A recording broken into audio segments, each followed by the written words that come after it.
हरे कृष्णा, राधे राधे। कैसे हैं आप सब लोग? उम्मीद करती हूँ आप सब बहुत अच्छे होंगे। आप सभी का फिर से वेलकम है मेरे एक नए ब्लॉग में।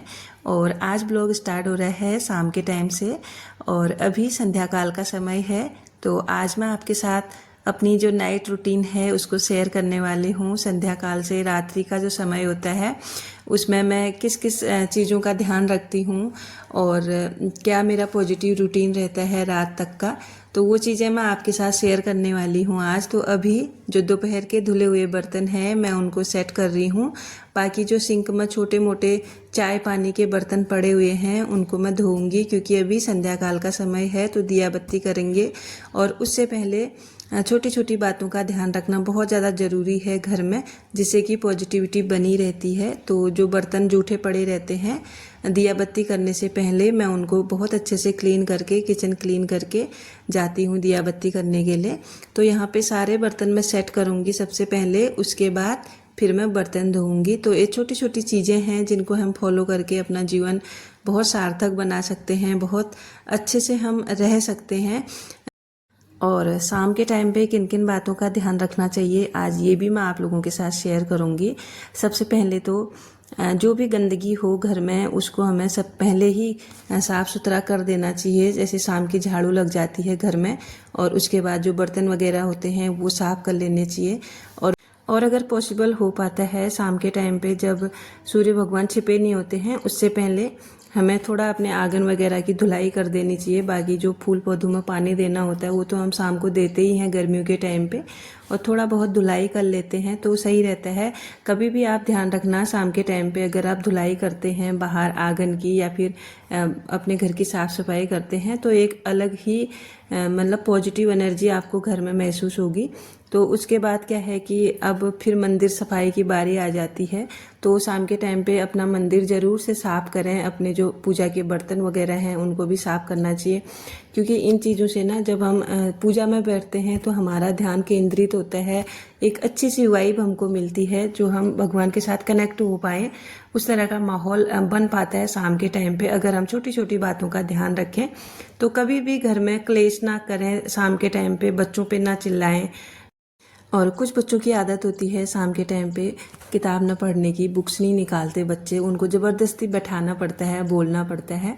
तो थोड़ा आराम से, हाँ अगर वो कुछ देर नहीं पढ़ना चाहते हैं तो उनको अगर उनका मन लगता है तो अपने साथ पूजा में बिठाइए, और अगर नहीं पढ़ना चाहते हैं तो थोड़ा उनको समझाइए, अच्छे तरीके से बात कीजिए उनसे। फिर वो धीरे धीरे उनकी भी हैबिट हो जाएगी पढ़ने की। कुछ घरों में ये भी प्रॉब्लम होती है कि बच्चे पढ़ने के लिए बैठते नहीं हैं, मुश्किल से बैठते हैं। तो कुछ छोटी छोटी आदतें हैं जो धीरे धीरे बच्चों में डेवलप हो जाती हैं। और जिस तरह हमें थोड़ा सा टाइम लगता है किसी भी चीज़ को सीखने में, वैसे ही हर इंसान का होता है दिया बत्ती करना चाहिए। वैसे सुबह तो सब लोग करते ही हैं ऑलमोस्ट, कुछ घर होंगे जिसमें नहीं होता है सुबह, और लेकिन शाम के टाइम पे ना कुछ घर ऐसे होते हैं कि दिया बत्ती करते ही नहीं है। लेकिन शाम के टाइम पे भी बहुत अच्छे से हमको अपने घर में पूजा पाठ करनी चाहिए। कभी भी आप ध्यान रखना, कुछ भी चीज़ हो नोटिस करना कि जिस घर में हमेशा भजन कीर्तन होते हैं, दिया बत्ती होती है, घंटी की आवाज़ आती है और धूप बत्ती की खुशबू आती है, तो उस घर की ना एक वाइब अलग ही होती है। इतनी पॉजिटिव वाइब होती है, लगता है कि यहाँ पे ना कुछ तो है, कोई चीज़ आपको फील होती है, अच्छी चीज़ फील होती है, पॉजिटिव चीज़ फील होती है। तो कुछ इस तरह का माहौल शाम के टाइम पे अपने घर में होना ही चाहिए। और कभी भी संध्या के टाइम पे आप दरवाजे में ना बैठें, फालतू की बातें ना करें, किसी की चुगली ना करें और खुद पे व्यस्त रहें। मेरा कहने का मतलब है अगर आप खुद पे व्यस्त रहेंगे, अपने को टाइम देंगे, अपनी फैमिली को टाइम देंगे, तो आप ही खुश रहेंगे। ये सब छोटी छोटी बातें हैं जो हमको संध्या काल के समय पे ध्यान रखनी चाहिए। और संध्या काल के टाइम पे ही क्या, हमेशा ध्यान रखनी चाहिए कि हमें क्या करना चाहिए, क्या नहीं करना चाहिए, क्या चीज़ हमारे लिए अच्छी है, क्या चीज़ हमारे लिए बुरी है। उसके बाद फिर आगे आती है भगवान की बारी, वो सब संभाल लेते हैं, जो हमारे लिए अच्छा होता है वो वही करते हैं। तो यहाँ पे अब बारी है पूजा करने की शाम की। तो सबसे पहले मैंने कान्हा जी का दोबारा से श्रृंगार किया है, क्योंकि जब दोपहर में वो सोते हैं उसके बाद मैं उनको उठाती हूँ तो उनका श्रृंगार नहीं करती, क्योंकि गर्मी बहुत है, इस वजह से थोड़ा उनको अच्छा लगे, हल्का फील हो, इस वजह से मैं उनका श्रृंगार नहीं करती। और संध्या काल के समय पे फिर दोबारा करती हूँ, क्योंकि उनकी संध्या आरती होनी है। तो इनको मंदिर में बिठा दिया है। वैसे ये बाहर ही रहते हैं, वहाँ पे मैंने इनके लिए एक स्थान बना रखा है, वहाँ पे बैठते हैं पंखे की हवा में। बाकी जब पूजा करती हूँ तब मैं इनको मंदिर में बिठाती हूँ, और टाइम तो ये बाहर ही बैठे रहते हैं। तो छोटी छोटी चीज़ों का इनका भी ध्यान रखना बहुत ज़्यादा ज़रूरी है, क्योंकि सबसे ज़्यादा वो हमारा ध्यान रखते हैं। हम तो थोड़ा सा ही ध्यान रखते हैं उनका, लेकिन वो हमें हर चीज़ से बचाते हैं। जो चीज़ हमारे लिए अच्छी होती है वो हमारे लिए करते हैं। तो छोटी छोटी बातें हैं जो सेवा में बिल्कुल मतलब भाव से निकल के आती हैं। जब आप सेवा करोगे फिर आपको पता चल जाएगा कि क्या चीज़ सही है, क्या गलत है, क्या करना चाहिए, क्या नहीं करना चाहिए। तो शाम की आरती हो गई है, अब बारी है भोग लगाने की भगवान जी को। तो उसके लिए आज मैं बना रही हूँ लौकी का हलवा। तो आज ना लाइट बार बार परेशान कर रही है, तो अभी लाइट फिर से गई। तो यहाँ पे ये है घी, जो कि मैं हमेशा घर में ही बनाती हूँ। हम बहुत कम मार्केट का घी यूज़ करते हैं, बाकी कुछ गांव से आ जाता है, कुछ मैं यहाँ पे बना लेती हूँ।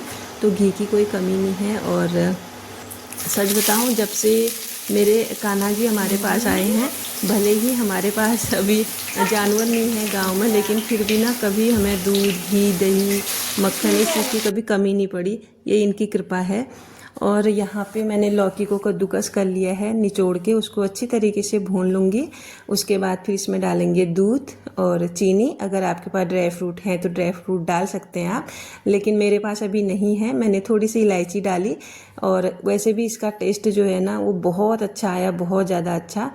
और वैसे भी जो चीज़ भगवान के भोग के लिए बनी हो, भगवान का भोग जिससे लगाया गया हो, वो चीज़ बुरी कैसे हो सकती है। बनाया मैंने थोड़ा सा था, लेकिन ये बहुत टेस्टी बना था और सबके लिए हो गया था। बच्चों ने भी खूब अच्छे से खाया और मैंने भी खाया, मुझे भी अच्छा लगा। और आज ना मैंने पहली बार लौकी का हलवा बनाया है। और सुना था मतलब लौकी की खीर होती है, लेकिन बनाई नहीं थी। आज मैंने हलवा बनाया, मेरा मन किया। जैसे मैं किचन में आती हूँ ना, तो मैं सोचती हूँ आप क्या बनाऊँ, कान्हा जी क्या खाएंगे, मैं उनके लिए क्या भोग बनाऊँ। तो अपने मन में विचार करो तो वो खुद ना भाव दे देते हैं। तो मुझे ख्याल आया कि अरे मेरे पास लौकी पड़ी है, मैं उनके लिए लौकी का हलवा बना देती हूँ आज। और यहाँ पे लौकी अच्छे से भुन चुकी थी, थोड़ी बहुत वो पक भी गई थी, मतलब मैश होने लग गई थी भुन भुन के। उसके बाद मैंने इसमें डाला है दूध और चीनी और इलायची।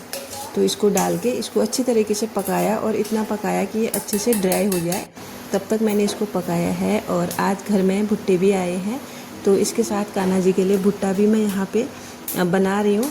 तो इसको अभी गैस में ही सेक रही हूँ, क्योंकि अभी प्रेशर कुकर में डालूँगी फिर टाइम लग जाता है, इस वजह से मैंने इसको गैस में ही भून लिया है। और ये हमारे घर में इस सीज़न के पहले भुट्टे आए हैं, ये कि हमारे पड़ोसी ने दिए थे। और सबसे पहले कोई चीज़ नई हमारे घर में आए, कान्हा जी को भोग न लगे, ऐसा तो हो ही नहीं सकता है। तो जो भी चीज़ हमारे घर में आती है, सबसे पहले मैं कोशिश करती हूँ कि भगवान जी को भोग लगाऊँ, कि उन्हीं की कृपा है कि हमको वो सब मिल रहा है जो हम चाहते हैं, हमारे लिए जो पर्याप्त है। तो उनका धन्यवाद करना बहुत ज़्यादा ज़रूरी है। यहाँ पे मैंने भोग लगा दिया था, अभी इनका भोग लग गया है, अब मैंने भोग उठा दिया। अब जाके अब हम भी खाना खाएंगे, क्योंकि मैंने भी अपने लिए खाना बना दिया है। और आज सब्ज़ी नहीं बनाई, सुबह की सब्ज़ी थी चना और आलू की, मैंने सुबह सब्ज़ी बनाई थी, वो सब्ज़ी बची हुई थी, तो सब्ज़ी नहीं बनी। और उसके साथ मैंने रोटियां बना रखी हैं, फटाफट से खाना खाते हैं, फिर आगे के जो रात्रि के काम होते हैं वो मैं करूँगी, थोड़े बहुत जितने भी होते हैं। तो यहाँ पे मैंने खाना वगैरह खा लिया था हम लोगों ने। बाकी अब बारी है किचन की क्लीनिंग की। तो बर्तन वगैरह धो दिए हैं, स्लैब अच्छे से साफ़ कर दिया, अब बारी है फ्लोर क्लीनिंग की। तो मैं किचन को ना रात को अच्छे तरीके से साफ़ सुथरा करके छोड़ती हूँ, यहाँ तक कि मैं पोछा भी लगाती हूँ। ये बात अलग है कि मैं कभी दिखाती नहीं हूँ, लेकिन आज जो नाइट रूटीन है वो वाला ब्लॉग मैं बना रही हूँ, तो इस वजह से मैं दिखा रही हूँ कि रात को मतलब किस तरह से मैं अपना किचन वगैरह मैनेज करके सोती हूँ। तो आप देख सकते हैं बहुत अच्छे तरीके से मैंने साफ़ सुथरा करके किचन रखा है, ताकि सुबह को थोड़ा मुझे आसानी हो। और किचन को हमेशा साफ़ सुथरा करके ही रखना चाहिए, कोई भी गंदगी किचन में होनी नहीं चाहिए। किचन अन्नपूर्णा माता का वास होता है, इससे हमारा परिवार पलता है, इस वजह से इसका भी खास ध्यान रखना चाहिए। तो यहाँ पे अब बारी है कान्हा जी को शयन कराने की। उससे पहले मैंने इनको नहला दिया है। बहुत गर्मी है, इस वजह से कि इनको थोड़ी अच्छी सी नींद आए, आराम से सो पाए। इनको नहला के पानी वगैरह पिला के मैंने थोड़ा सा इनकी इत्र से मालिश की। उसके बाद थोड़ा इनको सराहा, बहुत प्यार से मैंने इनको सुलाया, इनके हाथ पैर दबाए। तो आज की जो सेवा है इतनी ही है। अब अगले ब्लॉग में मिलती हूँ आपको। कैसा लगा आपको वीडियो देख के ज़रूर बताइएगा, पसंद आया हो तो ज़रूर से लाइक भी कीजिएगा। चैनल पे नए हैं तो चैनल को सब्सक्राइब कीजिएगा। मिलती हूँ आपको नेक्स्ट ब्लॉग के साथ। तब तक के लिए bye bye everyone. Thanks for watching. Radhe Radhe.